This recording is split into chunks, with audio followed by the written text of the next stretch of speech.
memiliki dampak yang besar dalam dunia logistik di Indonesia, yaitu kepatuhan perusahaan logistik terhadap batas muatan truk. Dan bagaimana isu ini bisa dijelaskan dalam teori kepastian hukum oleh Hans Kelsen. Kita semua tahu bahwa industri logistik merupakan urat nadi pergerakan barang.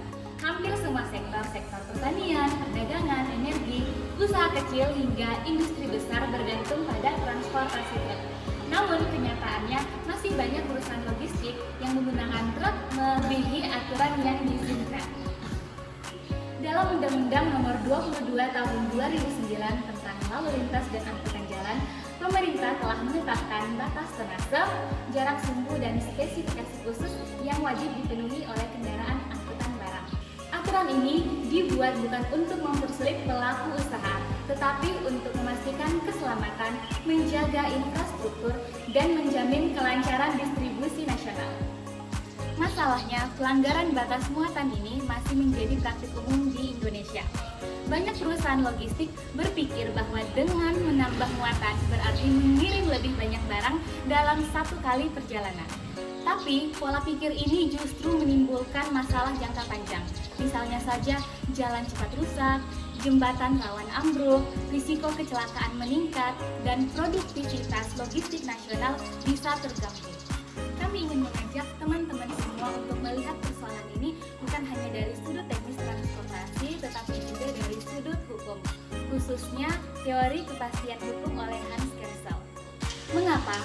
Karena pelanggaran batas muatan ini bukan hanya masalah teknis transportasi, tetapi juga masalah ketidakpatuhan terhadap norma hukum. Melalui video ini, kami akan menjelaskan bagaimana teori Kelsen bisa membantu kita untuk memahami akar permasalahan ketidakpatuhan ini, apa dampaknya, serta apa solusi ideal agar logistik di Indonesia bisa berjalan dengan tertib, efisien, dan aman.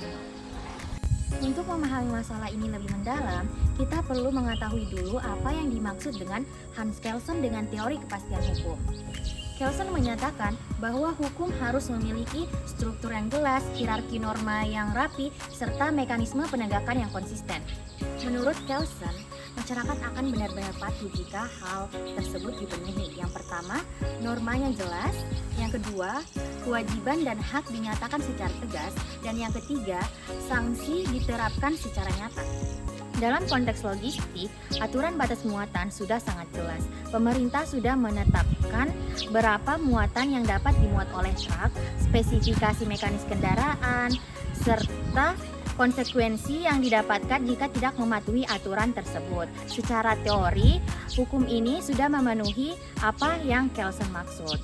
Namun, menurut Kelsen, hukum akan kehilangan wibawanya jika penegaknya tidak konsisten dan jika orang-orang yang melanggar aturan tersebut tidak ditindaklanjuti atau pengawasan hanya dilakukan di tempat-tempat tertentu saja.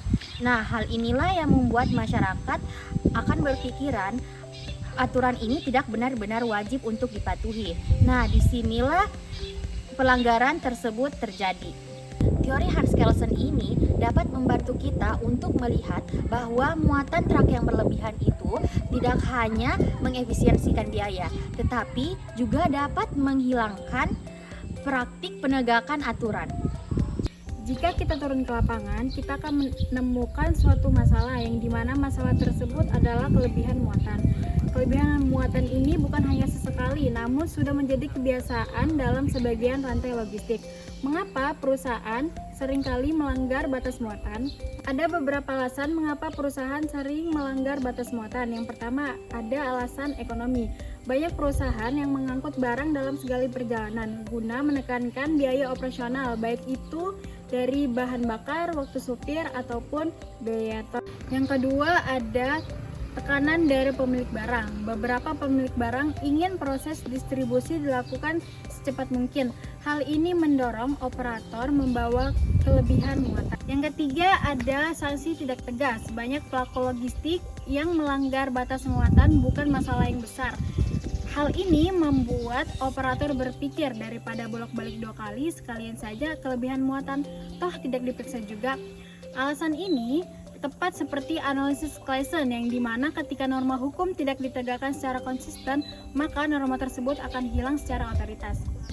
Untuk melihat bagaimana teori Hans Kelsen bekerja dalam praktik, kita bisa melihat dari contoh kasus yang terjadi secara nyata di Indonesia.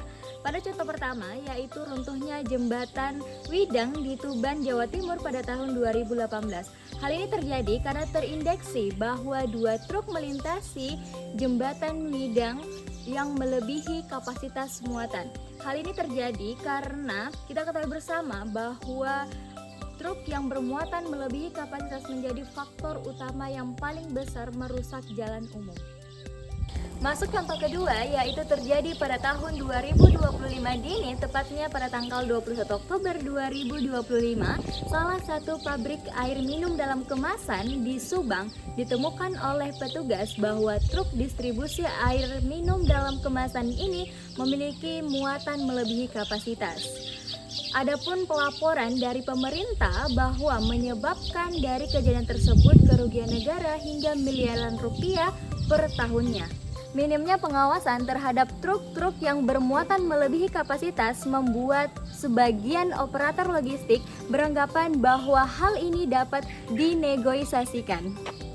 Jika kita menggunakan teori Hans Kelsen untuk mencari solusi, maka garis besarnya sangat jelas. Aturan hanya akan efektif jika memberikan kepastian penegakan. Artinya, kita perlu memperbaiki beberapa hal. Yang pertama, penegakan sanksi yang tegas dan merata. Tidak boleh ada perbedaan antara daerah satu dengan daerah yang lain. Jika satu truk muatan melebihi kapasitas muatan, maka akan diberikan sanksi yang jelas dan tepat dan tidak dinegosiasikan. Yang kedua, yaitu digitalisasi pengawasan muatan. Banyak sudah negara-negara lain yang menggunakan sensor otomatis, diantaranya seperti gate timbang digital dan sistem e-logbook yang mencatat beban kendaraan secara real time. Teknologi ini bisa mengurangi peluang manipulasi dan meningkatkan transparansi. Yang ketiga adalah edukasi kepada perusahaan logistik bahwa aturan bukanlah sebuah beban, tapi bagian dari efisiensi dari jangka panjang seperti infrastruktur yang rusak, biaya perawatan kendaraan yang meningkat, dan potensi kecelakaan jauh lebih mahal dibandingkan mematuhi aturan. Yang keempat ada kolaborasi antara pemerintah dan seperti si pemilik barang dan operator. Semua pihak harus mengetahui distribusi yang aman dan tertib itu akan bisa dicapai jika semua aturan muatan ditaati bersama. Dengan semua itu, kita bisa menciptakan sistem logistik tidak hanya cepat tetapi juga efisien, aman, dan berkelanjutan. Sekian pemaparan dari materi kami mengenai kepatuhan perusahaan logistik terhadap kapasitas truk berdasarkan teori Hans Kelsen. Terima kasih.